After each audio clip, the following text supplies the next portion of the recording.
Matt Clark here at the new Matt Clark. How are each and every one of you doing on this amazing Tuesday? I'm doing great. My girl's doing great. My family's doing great. Hope each and every one of you are doing great despite the kind of uncertain times that we're living in. If you could please hit that like button, that subscribe button, and that bell notification button so you get all my videos when they're new. If you could share with somebody on social media, help spread the message, help spread the word, that'd be amazing.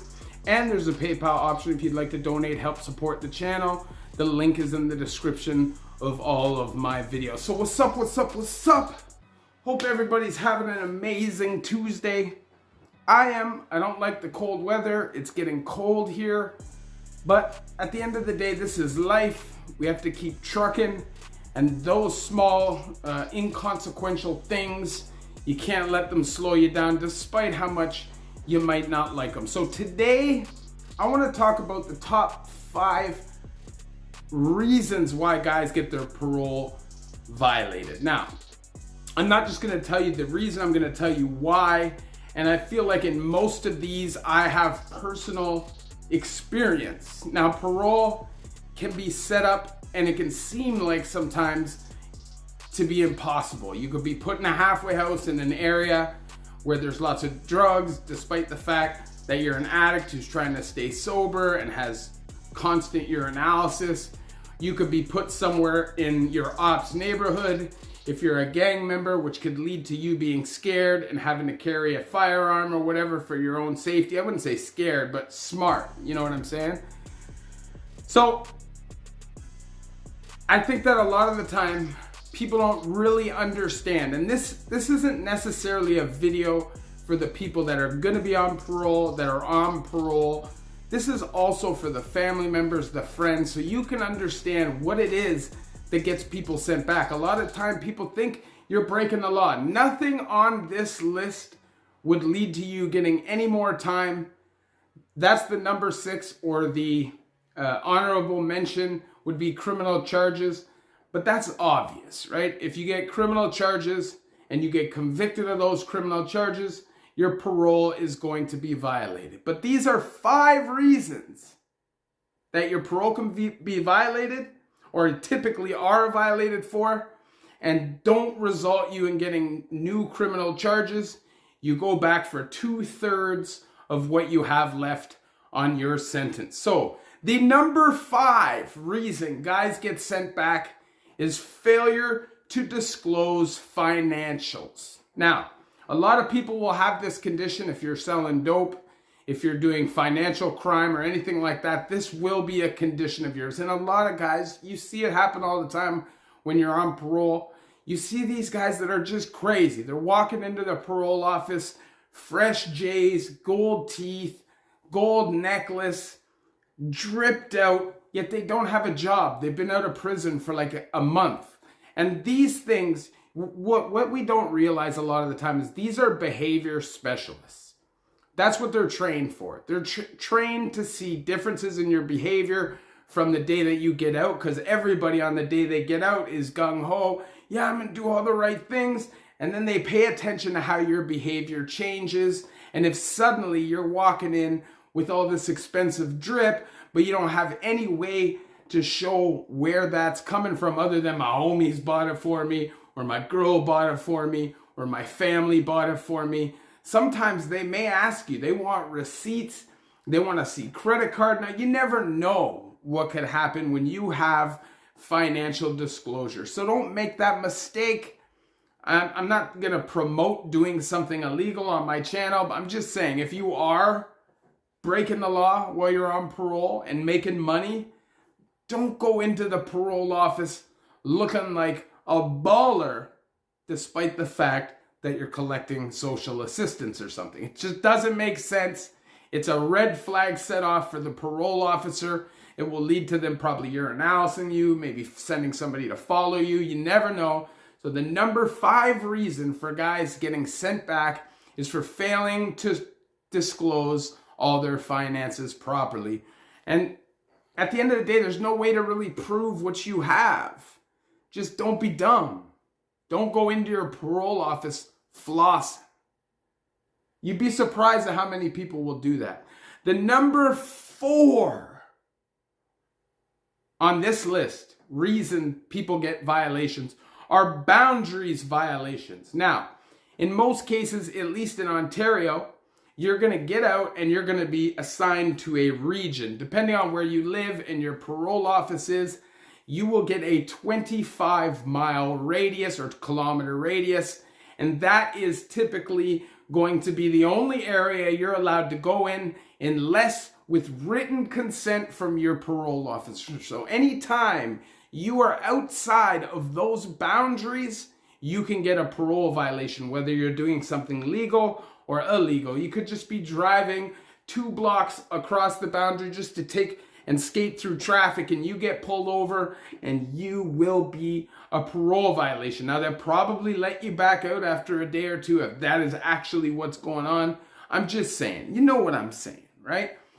Me personally, I was in York Region when I was on parole, and I found it really difficult to stay inside of the region. It's boring. Like, if you want to go out and have any kind of social life at all, you typically probably want to go to Toronto, at least if you're going to go out and do something, right? Can't do it. Like, you can do it, but if you do it, then you basically have to give your parole officer an itinerary of what you're doing. And do you want to do that? I don't. So when I was on parole, I used to break this rule all the time, and I did get a parole violation for this. That was when I landed in the Dawn and had to go through that craziness with the murder and everything. That was all a result of a bad decision of me leaving my boundaries with somebody that I knew I probably shouldn't trust in this specific circumstance. Bed sheets. You know that bed sheets guy.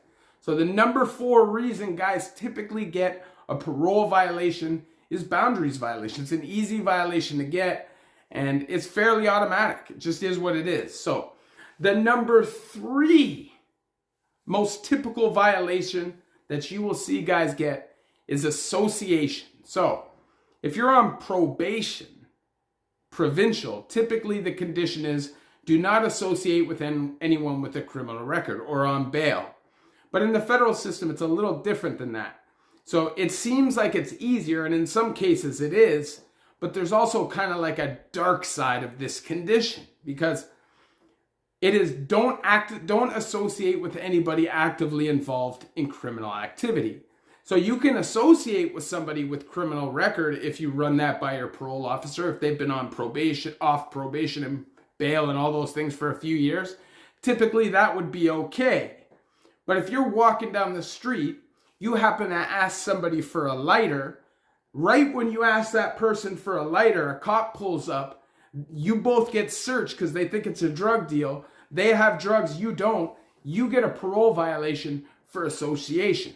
If you get pulled over with one of your homeboys and they're not honest with you, and they have drugs in their pocket, despite the fact it's in their pocket, you also will go to jail.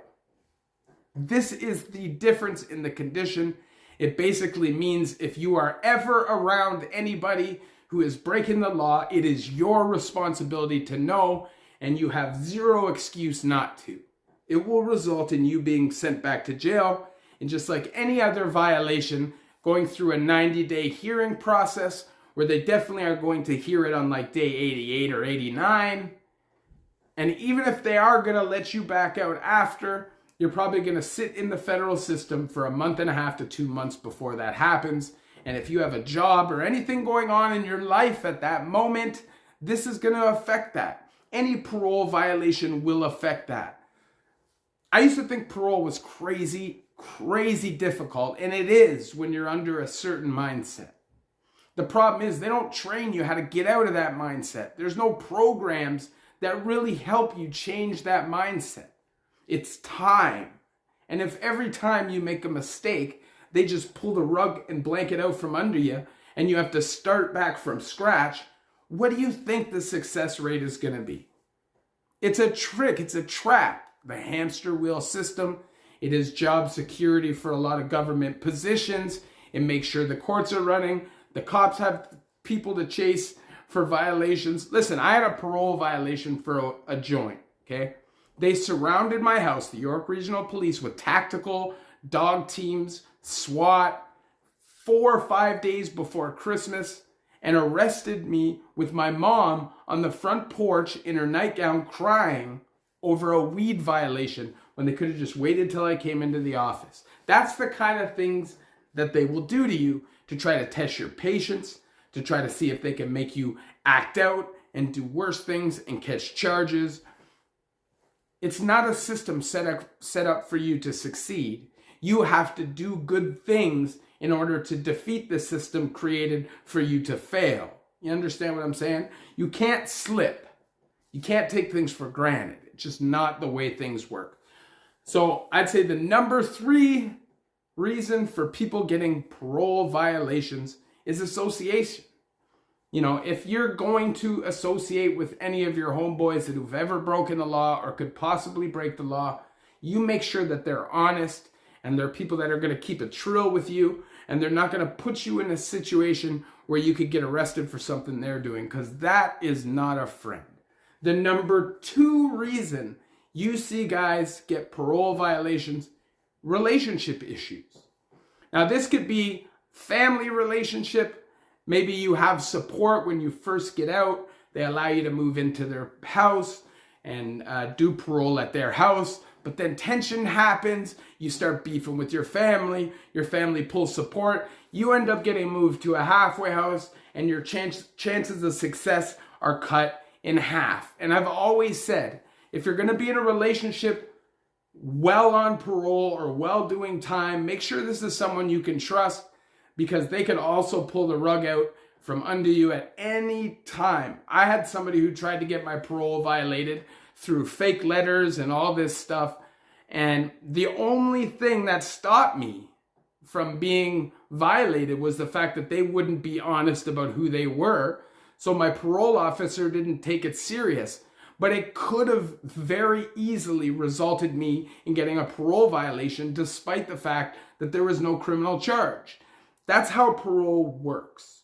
If somebody that is part of your support system turns on you, or you turn on them, and it creates tension, your parole officer may think that this is bad situation, this is turmoil, and you shouldn't be a part of it, and send you back. Now, they can create all kinds of reasons to send you back, and it won't always make sense. You can see guys get parole violations for things like deteriorating attitude or suspicion of being suspicious. These are just keywords that basically give them free rein to violate your parole anytime they want, or they feel like you're in a high-risk situation. Now, it doesn't matter if you're on regular parole, if you're on team supervision, this can happen at any time. So if you're going to have people in your life, introduce them to your parole officer, allow them to know that you are on parole and what you're going through. Make sure that these people are people that can be trusted, because they could turn your life upside down very quickly. Just the way it is. And the number 1 reason people get their parole violated, and it is hands down across the system, I don't care what country you're in. Well, I can't say that. I don't care what province you're in or what state you're in the US. The number 1 reason for parole violations is what? Dirty urinalysis. This is the number 1 thing, okay? I'd say 90%, maybe 85% of all convicts, if you have any history of alcohol or drug use, you will have urinalysis when you get out. They might not be, you might only have alcohol urinalysis, you may only have drug urinalysis. It just depends on your personal situation. But if you do, that means 0 tolerance. Now, that doesn't mean you won't get a bly every now and then. If you're doing the right things when you're on parole, you're working, you're reporting when you're supposed to report, and you're trying, and they see that, maybe you get a dirty urinalysis and your parole officer gives you a bly. It's happened to me before. It's happened to lots of people before. Maybe they make you sit for 60 days and think about it before they let you back out, which I've already stated can turn your whole life upside down and make you have to start from scratch. But maybe not. They may leave you in and you may have to do 2/3 of whatever you have left. Now think about this. You were on parole. You got like an 8-year sentence, okay? After 5.5 years, they give you parole. You go out, now you're on parole for 2.5 years. You're in the halfway house. You smoke a joint. You don't have your weed card yet, or you do a line, and that's never okay, right? That dirty urinalysis could cost you 2/3 of that 2.5 years you have left with no discussion. Now, it will vary a lot depending on where you are at in your parole if you get a dirty urinalysis, but we all know the symptoms of addiction, okay? If you are an addict, whether you're an alcoholic or a drug addict, you start dipping in and thinking you can get comfortable, and your mind just takes things for granted, takes your freedom for granted because it doesn't really care. It's your addiction thinking, right? So it only thinks about the good. It doesn't think about the risk, which is always there. Remember what I told you. They're behavior specialists. When you come out and you're all gung-ho about doing the right thing and staying out of prison, because everybody has that mindset the day they get out, and at least that's the mindset that you're going to be given to your PO, right? To a month, 2 months later, you're either using drugs, breaking the law, doing whatever it is that you're doing. When you go into your parole meeting, how do you think you're going to look to your parole officer? You think you're going to look exactly the same as that first day? You think your charisma and your aura is going to be as bright as it was on that first day? Hell no, especially if you're actually breaking the rules. Let me tell you something. You've heard of a scared bladder, you know, when you go to do a urinalysis. For me personally, if I was clean, I could pee right away. And it didn't do nothing to me. I didn't get no stage fright. But if I was dirty, or there was even a slight chance that I was dirty, I would have stage fright. And they give you a 2-hour grace period. And if you can't get that urine out, that certain amount that they need in that 2-hour time, that is a parole violation. Don't play with your freedom for these things. I used to take my freedom for granted. That was something I took for granted. It was always basically dumb violations. You know, I'd either break the law, which is completely dumb, or I'd use drugs, which is also completely dumb. And I'd use drugs in circumstances where I'm taking unnecessary risks. But that's me, right? I was dumb. It took me a long time to figure out. With parole, it's not that hard if you just do what you're supposed to do. Just get a job, stay away from people that are breaking the law, stay away from drugs, and just do what you got to do for the amount of period you got to do. It's better than being in prison. Obviously, I share my stories with you guys, so you guys don't have to go through these things yourselves. If I could snap my finger, nobody goes back to prison. Nobody's addicted to drugs. Nobody experiences abuse, mental health, trauma, any of those things. That's what I do. But in 2021, that's not a reality, and we know that. Like, life is hard right now, and it seems to get a little crazier and crazier every day. At least with my videos, I can prepare people for maybe they got to go do something to make some money to feed their family, and they break the law. And at least with my videos, they have an idea of what to expect when they go in, and they know enough so that when they go in, they don't change the dynamics for the guys that are already in there. They're people too. Free up everybody who has done their sentence and is really serious about changing their life and doesn't attack women and innocent people, who just wants another chance. Free up. Prison is, in my opinion, creates monsters. So keep yourself out of there. School of Hard Knocks. That is prison. Love each and every one. Oh, hit that like button, that subscribe button, that bell notification button so you get all my videos when they're new. If you could share with somebody on social media, help spread the message, help spread the word, that'd be amazing. And there's a PayPal option if you'd like to donate, help support the channel. The link is in the description of this video. Don't go to jail. Don't get your time self-sentences where you need to be on parole. It's not worth it. Live your life. Enjoy the small things. Because those are the things that matter. And those are the things you miss the most when your freedom is taken away from you. Love each and every one of you. The new Matt Clark.